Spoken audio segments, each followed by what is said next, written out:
இப்படி இந்த மஸ்ஜிதுக்கு வருவதின் காரணமாக இப்படி பல்வேறு விதமான நன்மைகளை தெரிந்து கொள்ளக்கூடிய, தீமைகளை தெரிந்து கொள்ளக்கூடிய ஒரு வாய்ப்பு ஏற்படுகின்றது. நன்மைகளை செய்து தீமைகளை விலக்கிக் கொள்ளக்கூடிய வாய்ப்பு ஏற்படுகின்றது. அதனால் இந்த மஸ்ஜித் கட்டாயம் தேவை.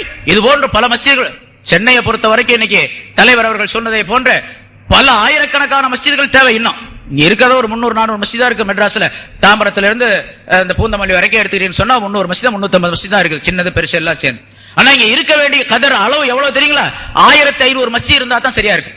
முஸ்லிம் நாடுகள், இப்ப மக்கா மதீனா அந்த பக்கம் அரபு நாடுகள்லயும் போய் பாத்தீங்கன்னா ஒரு தெரு, ஒரு 10 வீடு கொண்ட ஒரு தெரு அமைத்தால் அந்த இடத்துல பள்ளிவாஸ் கட்டாயமாக கட்ட வேண்டும் என்று அரசாங்கத்தினுடைய உத்தரவு. பள்ளிவாஸ் இல்லாம வீடு கட்டக்கூடாது முதல்ல.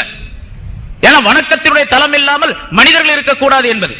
அதே போல கட்டாயமாக இருக்க வேண்டும். வணக்க தலங்கள் எந்த அளவுக்கு அதிகமாக இருக்கின்றதோ அந்த அளவுக்கு மனிதர்களுடைய தொழக்கூடிய மனப்பான்மை அதிகமாக. சில பேர் தொழுகாதவங்களும் கூட தூரமா இருப்பாங்க பள்ளிவாசலை விட்டு.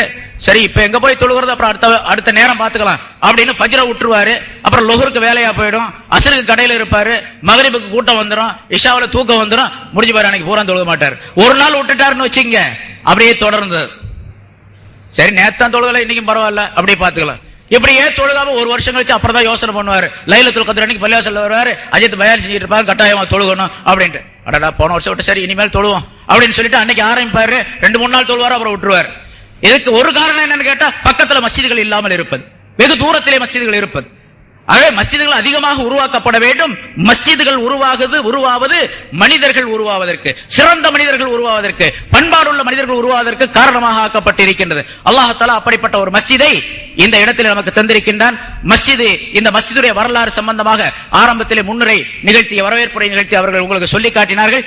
ஆகவே இந்த மஸ்ஜித் எந்த நோக்கத்திற்காக வேண்டி கட்டப்பட்டதோ அந்த நோக்கத்தை நிறைவேற்றக்கூடிய மக்களாக இந்த பகுதி மக்கள் இருக்க வேண்டும். வெறுமனே இன்று வந்ததோடு இல்லாமல் இங்க பல மக்கள் வந்திருக்கிறீங்க பல இடங்கள்ல இருந்து. ஆனா இந்த மஹல்லாவில் இருக்கக்கூடியவர்கள் என்ன செய்யணும் அப்படின்னு கேட்டா, ஒவ்வொரு நேரமும் இந்த மஸ்ஜிதை வந்து அலங்கரிக்க வேண்டும். அதுதான் அலங்காரம். இந்த கட்டடம் அலங்காரம் அல்ல, இதுல போட்டிருக்கக்கூடிய விளக்குகள், பேன்கள் அலங்காரம் அல்ல, இங்க இருக்கக்கூடிய பொருள்கள் அலங்காரம் அல்ல. இந்த மஸ்ஜிதிலே எவ்வளவு தொழப்படுகின்றதோ, எத்தனை மனிதர்கள் தொழுகின்றாரோ அதுதான் அலங்காரம் என்பதாக விளங்கி இந்த மஸ்ஜிதை அலங்கரிக்கக்கூடியவர்களாக ஆகிவிட வேண்டும். அந்த அலங்காரத்தின் காரணமாக நம்முடைய வாழ்க்கை அலங்காரமாக வேண்டும் என்பதை எண்ணி வாழக்கூடியவர்களாக ஆகிவிட வேண்டும்.